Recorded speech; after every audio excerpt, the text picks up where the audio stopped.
Estamos de volta. O Estúdio I começa agora a entrevistar os candidatos ao segundo turno das eleições para a Prefeitura de São Paulo. O primeiro entrevistado é Guilherme Boulos, do PSOL, que está aqui conosco já. Candidato, boa tarde. Muito obrigada pela participação do senhor aqui. Boa tarde, Sadi. Satisfação estar com você, com o Otávio, com a Mônica e com todos vocês que estão acompanhando a Globo News. A gente está aqui também com a nossa Mônica Waldvogel. Mônica, boa tarde. A entrevista vai ter 40 minutos e o tempo começa a contar a partir de agora. Candidato, quero começar perguntando dessa carta ao povo de São Paulo, que o senhor divulgou ontem. Tem uma série de informações ali, de reconhecimentos, mas eu destaquei alguns aqui para a gente começar a nossa entrevista. O senhor reconhecendo que o eleitor pode se assustar com a trajetória do senhor em movimentos sociais. Reconhece também que a esquerda deixou de falar com a periferia. Eu achei esse trecho bem interessante, que o senhor disse assim, a periferia mudou. E aí eu fiquei pensando nas últimas eleições, tentando abrir nossa conversa aqui para um debate um pouco mais nacional, fico me perguntando se esse reconhecimento não veio um pouco tarde demais, porque me parece que foi um reconhecimento de campanha, né, de período eleitoral. Foi isso?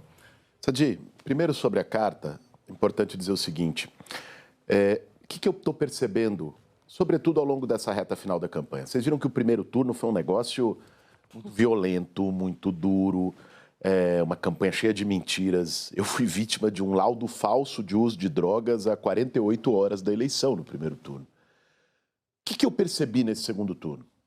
A maior parte da cidade quer mudar.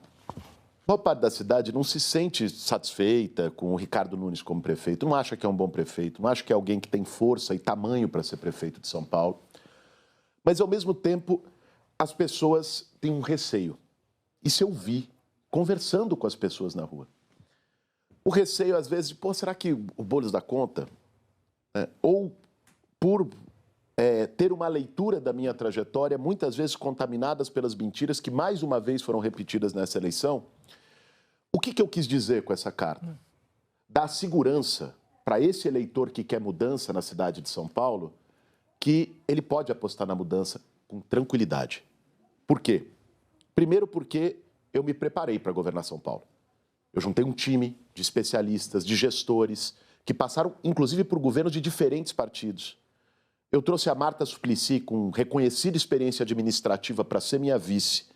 Eu fui conhecer soluções internacionais de grandes metrópoles globais, com a prefeita de Paris, de Nova York, de Santiago, em Xangai, em Pequim.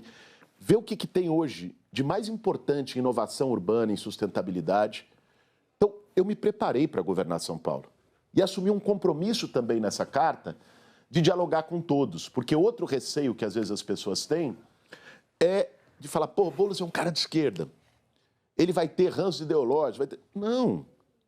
Veja, eu sou deputado há 1 ano e meio e nesse ano e meio aprovei 3 projetos de lei com votos do União Brasil, do PSDB, do MDB, do Republicanos, de partidos que não pensam como eu.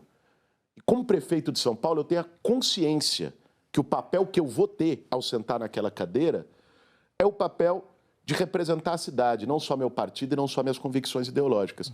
Eu quis fazer essa carta, ao mesmo tempo para reafirmar aquilo que eu acredito, e que não é por eleição, diferente de adversários que vão ali e aqui, que eu vou mudar, vou perder minha coerência ou deixar de ter os meus princípios, de dar essa segurança para as pessoas de que será um governo para todos e um governo com lastro, e ao mesmo tempo, desse outro ponto que você colocou, que é dialogar com o segmento. Qual é o reconhecimento que eu faço, Sadi? De que existe um segmento das periferias urbanas, é que nós estamos falando, isso se costumou chamar de empreendedores, mas não é só empreendedores. Nós estamos falando do jovem que foi lá, financiou uma moto para trabalhar no aplicativo. Nós estamos falando do cara que pegou um carro, da mulher que pegou um carro e foi trabalhar de Uber. Nós estamos falando da mulher que virou salgadeira, boleira ou manicure na garagem de sua casa ou em algum outro canto. Nós estamos falando de pessoas que foram buscar ganhar vida, prosperar por conta própria. E que não é a classe trabalhadora que nós tínhamos no passado e que motivou, de algum modo, a formação de uma esquerda, dos sindicatos e tudo mais. Esse reconhecimento não é de hoje. Não é que eu fiz esse reconhecimento na carta, isso é o que a gente já sabia. O que eu fiz na carta?